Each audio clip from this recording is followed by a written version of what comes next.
Ladies and gentlemen, boys and girls around the world, welcome back to the video today. Every major U.S. war crime in 20 minutes. In 20 minutes, we're gonna learn every motherfucking war crime in 20 minutes. Why is the KKK black?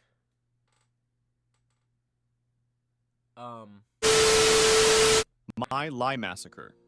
On the 16th of March 1968, in the Vietnamese village called Sun Mai, U.S. soldiers carried out what became the largest massacre of civilians by American forces in the 20th century. Between 347 and 504 unarmed villagers, most of them women, children, and the elderly, were killed. Many women and girls, some as young as 12, were raped before being murdered. Okay, well that's fucked. Why? Bodies were What? mutilated, homes were burned, and livestock was slaughtered. Aw, Witnesses described cow. women using their bodies to shield children, only for soldiers to fire into them. One ditch alone held more than 70 dead. Then, platoons went hut to hut, killing entire families, bayoneting the wounded, and throwing grenades. Soldiers No, wait. Oh my god, stop. Throwing a fucking grenade at a kid is crazy.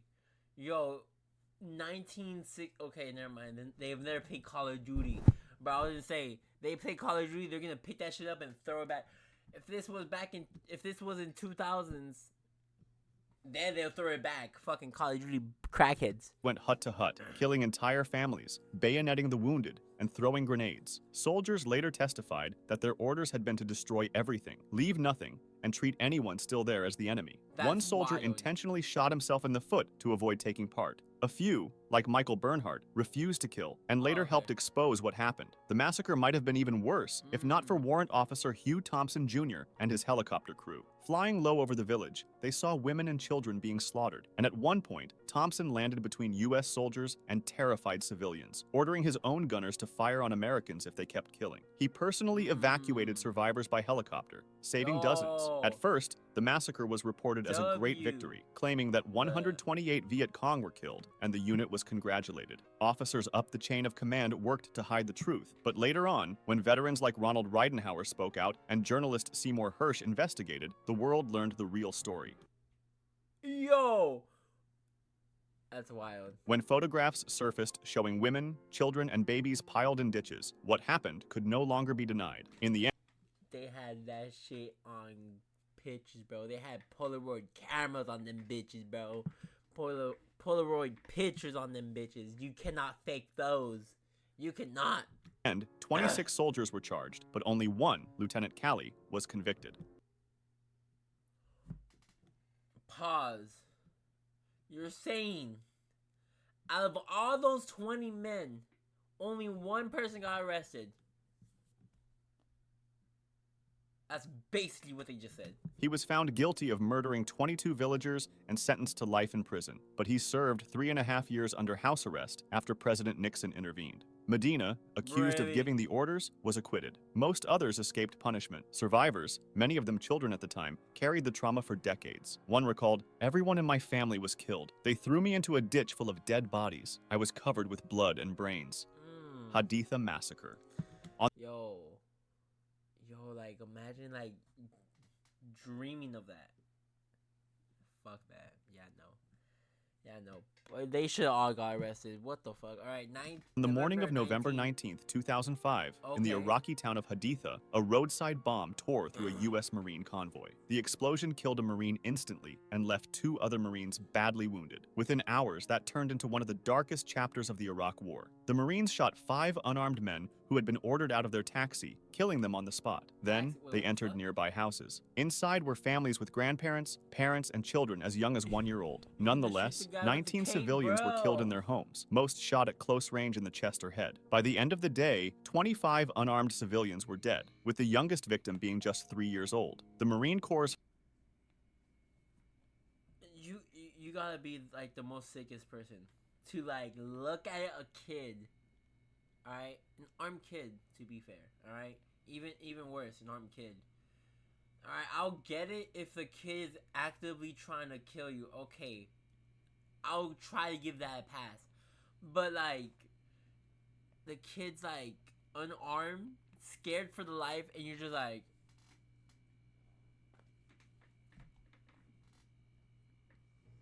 what? First official story Light work, no reaction. What are we doing?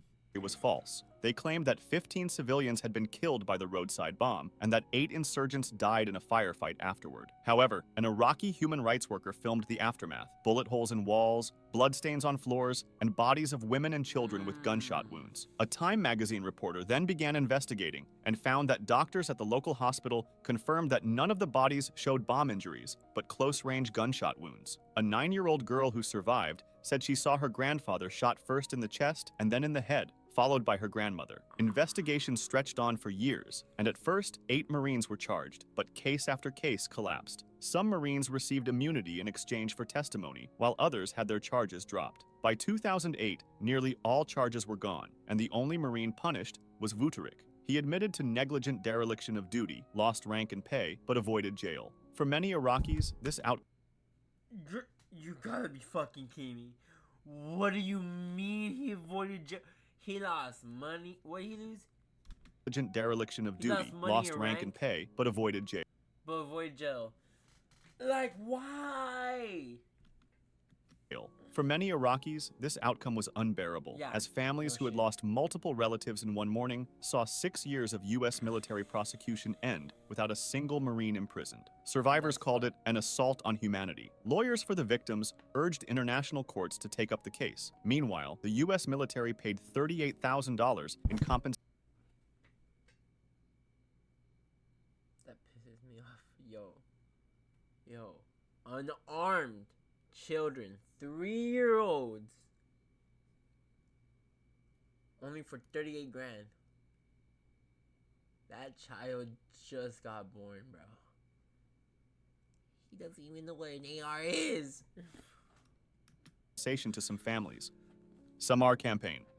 Kill everyone over the age of 10. Those were the words of General Jacob H. Smith during the Philippine-American War in what became known as the Pacification of Samar. His order did not apply only to armed enemy fighters, but to everyone, as he wanted to turn the island into, in his own words, a howling wilderness. The situation leading up to this was already tense, as just months earlier, Filipino fighters together with local townspeople had carried out the Balangiga massacre, where in a surprise attack, they killed 54 and wounded 18 U.S. soldiers. That's when the U.S. government sent General Smith to Samar, who made it clear that he wanted no prisoners and asked for everyone capable of bearing arms to be killed. When Marines asked him what exactly capable of bearing arms meant, Smith explained that it meant boys as young as 10 years old. Waller himself, the major leading these Marines, partly resisted these instructions, telling some of his officers not to target women and children. Still, over just 11 days, he reported that his men burned 255 homes and killed 39 people. Civilians saw their towns and food reduced to ashes. The number of deaths will never be fully known, but broader estimates suggest around 2,000 to 2,500 civilians were killed. The campaign became infamous in the United States once reports reached home, and Smith was put on trial in May 1902, but not for murder or war crimes. Instead, he was found guilty only of conduct to the prejudice of good order and military discipline, a minor charge. His punishment was just a formal. Did you just say he did such a good job that was bad? Huh? Instead, he was found guilty only of conduct to the prejudice of good order and military discipline. Conduct of good order and military discipline? Does that mean he did such a good job on his orders that he got charged? Is that what you're saying? A minor charge. His punishment was just a formal reprimand. To calm public anger, he was quietly forced into retirement. Waller himself was also later put on trial for ordering the execution of Filipino porters, but he was acquitted. Nisor Square Massacre. This one was I don't think none of these people are gonna get justice. Different from the others. It happened without warning, and not by the regular U.S. Army, but by a private contractor known as Blackwater, which made it even more controversial. On a Northern Army.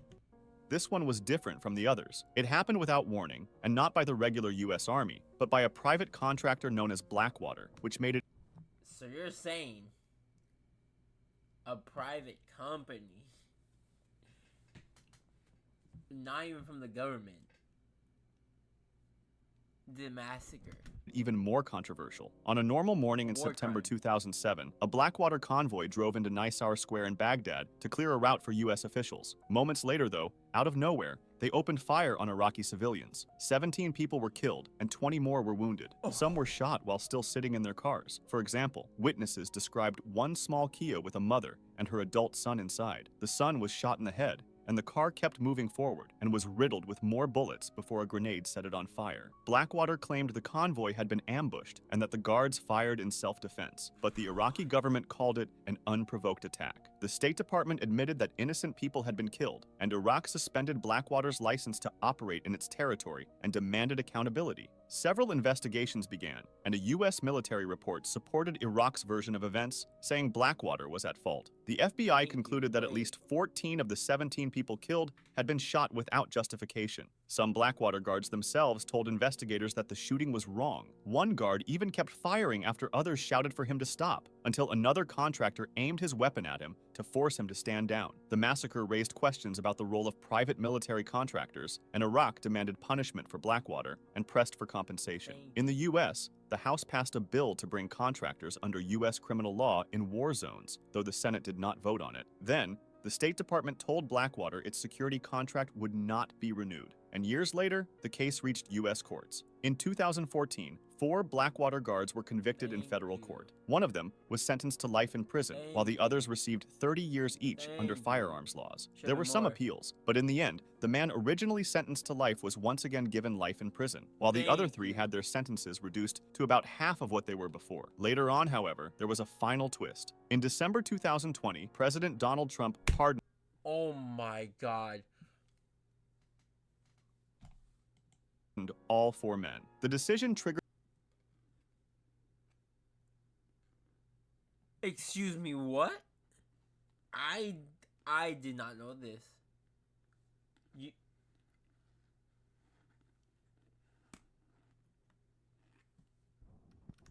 In December 2020, President Donald Trump pardoned all 4 men. The decision triggered outrage in Iraq and harsh criticism from United Nations experts, who said the pardons violated U.S. obligations under international law.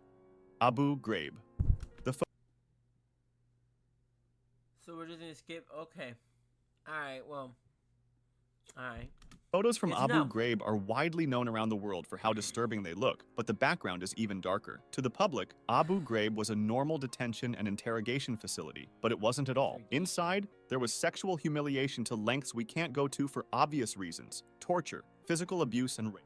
There was even the killing of Manadel al-Jamadi, whose body was packed in ice and later photographed with soldiers posing beside it. The shock was immediate and worldwide, so the Bush administration answered quickly, saying that these were isolated acts by a few rogue soldiers. However, organizations like the Red Cross, Amnesty International, and Human Rights Watch said the opposite, claiming this was part of a larger pattern across U.S. prisons in Iraq, Afghanistan, and Guantanamo. The Red Cross also reported that most Abu Ghraib detainees were civilians with no connection to armed groups. Then, internal documents showed how they were given approval for what were called enhanced interrogation techniques. These documents would be later known as the torture memos, for reasons you can imagine. They argued that the Geneva Conventions didn't apply overseas and didn't classify the detainees as prisoners of war, which allowed them to hold people longer without charges and deny them the rights normally given to prisoners of war. Other orders showed Lieutenant General Ricardo. So they just can't do nothing. They can't leave. They don't have a chance. That's what they're saying. Sanchez authorizing the use of dogs, extreme heat and cold, reversed sleep cycles, and sensory deprivation. Inside the cells, prisoners were stripped naked and forced into humiliating poses, threatened with dogs, beaten, shackled in painful positions, deprived of sleep and warmth, and forced into sexual acts. Taguba recorded one prisoner sodomized with a chemical light. Detainees spoke of acid poured on their skin, being dragged by ropes tied to their genitals, and being mocked. Manadel al-Jamadi, whose death was ruled a homicide, never led to any criminal charges. At the same time, 36 detainees died in insurgent mortar attacks on the prison, which critics said violated the Geneva Rule that prisoners should not be kept in active combat zones. In 2006, the Supreme Court ruled that the Geneva Conventions did apply, and 17 soldiers and officers were removed, while 11 were court-martialed. The punishments varied. One guy got 10 years, some 3, and others shorter sentences, or even just reprimands or demotions. External contractors, such as the company CACI Premier Technology, also came under scrutiny. Pretty recently, in 2024, a jury found them liable for conspiring with military police to soften up prisoners through abuse, awarding 3 former detainees $42 million in damages. Jurors concluded that CACI interrogators facilitated mistreatment even if they did not personally carry it out. Operation Speedy Express. This was one of the most brutal and controversial U.S. campaigns of the Vietnam War. You can get an idea of what really happened when you hear that the Army reported about 11,000 enemy killed, but recovered only 750 weapons from the dead. Operation Speedy Express, carried out from December 1968 to May 1969, and run under Major General Julian Ewell, had the official goal of destroying Viet Cong bases, cutting supply lines, and re-establishing U.S. control over a region considered a stronghold of the Viet Cong, the Mekong Delta. On paper, the operation looked like an overwhelming success, considering that just 242 American soldiers died, while the enemy lost 11,000. With a ratio of 45-1, it looked like a decisive victory, but the numbers hid something darker. The fact that only about 750 weapons were recovered means that thousands of those killed were probably unarmed civilians. The Army's own Inspector General later estimated that between 5,000 and 7,000 civilians were killed during the operation. The campaign relied on overwhelming firepower, like helicopter gunships, artillery barrages, and fighter bomber strikes in a heavily crowded region with civilians. This basically turned entire areas into free fire zones.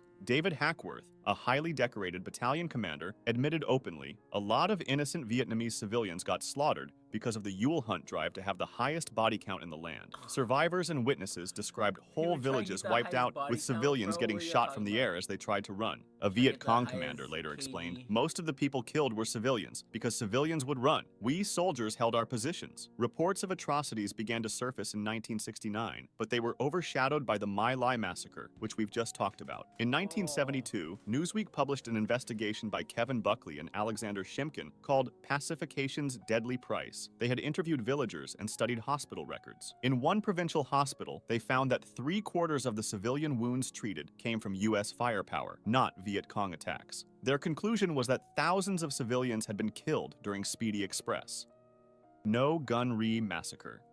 In the summer of 1950, during the Korean War, one of its darkest tragedies took place at a railway bridge near the village of No Gun Ri. U.S. commanders were afraid that North Korean soldiers were disguising themselves as civilians, so they ordered refugee movements to be blocked. Declassified documents later showed that some commands actually went even further, authorizing troops to fire on groups of civilians who approached. Then, disaster struck. As waves of refugees fled south from the advancing North Korean army, they reached U.S. lines. There, they were stopped, searched, and grouped near the railway tracks by No Gun Ri. American planes then shot at them. Survivors say ground troops soon opened fire too, driving them into the culverts and pinning them down in the bridge underpasses. Hundreds of South Korean refugees, mostly women, children, and the elderly, were caught under fire, and for 3 days, families screamed as they piled bodies on top of one another for cover, drank from a stream turned red with blood, and watched children die beside them. The death toll has long been debated, with survivors speaking of about 400 people killed, and U.S. veterans giving numbers ranging from dozens to several hundred. A South Korean government inquiry was able to confirm 163 people dead or missing by name, along with 55 wounded, and concluded that the real toll was likely much higher, around 250 to 300. Nearly half of the confirmed victims were children. For decades, the story was silenced, as survivors lived in fear under South Korea's authoritarian governments. It was not until 1999 that the Associated Press exposed the story worldwide, interviewing survivors and U.S. veterans. The reporting won a Pulitzer Prize and forced both the U.S. and South Korean governments to investigate. The U.S. Army's 2001 report admitted that civilians had been killed by American air and ground fire, but claimed there had been no orders to deliberately massacre them. It described the killings as a tragic accident of war. President Bill Clinton expressed deep regret and admitted things happened which were wrong. Instead of compensation, the U.S. funded a memorial and scholarships, which survivors rejected. South Korean investigators, however, Obviously. concluded that there had almost certainly been orders to fire, pointing to missing records, consistent testimony, and orders from the time to treat refugees as enemy agents. Later, more declassified documents strengthened the case. One was a letter dated July 26, 1950, from the U.S. ambassador in Seoul, reporting that the U.S. military had adopted a policy of shooting refugee groups approaching its lines. This and other incriminating records had been deliberately left out of the Army's official report. No Gunri also set off wider investigations in South Korea, uncovering more than 200 other cases of alleged U.S. killings of civilians in the early years of the war, including refugee bombings and mass executions.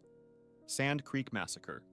On November 29, 1864, troops under Colonel John Chivington rode toward a Native American camp of the Cheyenne and Arapaho people. Oh, Chief Black Kettle had moved his people there after being told it was safe, and he raised a U.S. flag with a white flag underneath it to show peace. Many of the warriors were away, and most of the people in camp were too old or too young to fight. Despite this, Chivington's soldiers attacked. Witnesses later described women and children being shot at close range, people cut apart with knives, babies killed, and bodies mutilated. Yo, this is like way in the past of the war. So you had those guns where you had to like take a while to reload. You had to and then you had to get the little ball and they only had For trophies. One account told of a child wandering in the sand while soldiers took turns trying to shoot him. Another described fingers and ears cut off for jewelry and the body of Chief White Antelope butchered. By the time the killing ended, most of the dead were women and children. Chivington claimed that 500 to 600 warriors were killed, boasting about the number, but other sources said the real number was closer to 150, with about 2/3 women and children. The soldiers suffered far fewer losses. Before leaving, they looted the lodges and returned to kill some of the wounded. The reason why this massacre happened in the first place is even sadder. In the 1851 Fort Laramie Treaty, the U.S. recognized a large Cheyenne and Arapaho homeland. But after the Colorado Gold Rush and new migration, they asked the natives for more land than was agreed, and a small group of chiefs signed the Fort Wise Treaty, ceding most of the land to appease the U.S. Many Cheyenne, though, rejected it as invalid, and tensions rose. The governor told friendly Indians to gather near forts in order to stay safe, and Colonel Chivington himself, while he declared openly that he had come to kill Indians, told those seeking peace to come under military protection at Fort Lyon. That's exactly what Black Kettle did, following his instructions, but his people were pushed out. He still believed the U.S. and white flags would protect them, but the massacre happened. In Colorado and Washington, the story was first reported as a victory, but the truth quickly surfaced. 3 investigations followed, including a congressional inquiry that called it a foul and dastardly massacre. Officers and scouts testified about the killings and mutilations. Captain Soule, who had refused to fire, gave evidence and was murdered shortly after in Denver. Despite the findings, no one was court-martialed. Chivington had already resigned, and while his career ended in disgrace, he avoided legal punishment. A later treaty at the Little Arkansas promised survivors land access and reparations, but those promises were soon broken and replaced with much smaller reservations. Philippines concentration camps. That's fucked, bro. During the Philippine-American War, concentration camps were used in Batangas, and one American officer described them as some suburb of hell. You'll soon understand why. Back then, General James Franklin Bell took command of U.S. forces in that area, and his goal was to starve the rebels and cut them off from any support. However, since there were many civilians there, they decided to put them into heavily guarded camps, as their homes, fields, and animals were destroyed. All civilians were required to carry identification papers, and anyone found outside the camps without them could be shot on the spot. Bell himself said neutrality should not be tolerated, which meant that everyone was either an enemy or a friend, and anyone accused of helping the rebels risked execution. Conditions inside the camps were catastrophic. People were packed together in crowded spaces with poor sanitation, which made diseases spread quickly. Cholera, smallpox, beriberi, and even bubonic plague killed thousands. Food was also scarce, and some soldiers described groups of men being forced to dig their own graves before being executed, with the excuse that keeping them alive would take food away from U.S. troops. Torture was also performed, such as waterboarding. The death toll was incredible. Between January and April 1902, 8,350 people died in the camps. In some camps, as many as 1 out of every 5 prisoners died. To calm public anger in the United States, the Army's top public relations officer tried to defend the camps. He claimed they were meant to protect friendly natives, feed them, and teach them better hygiene. However, this claim collapsed when reports from inside the camp surfaced, with letters from soldiers and witnesses.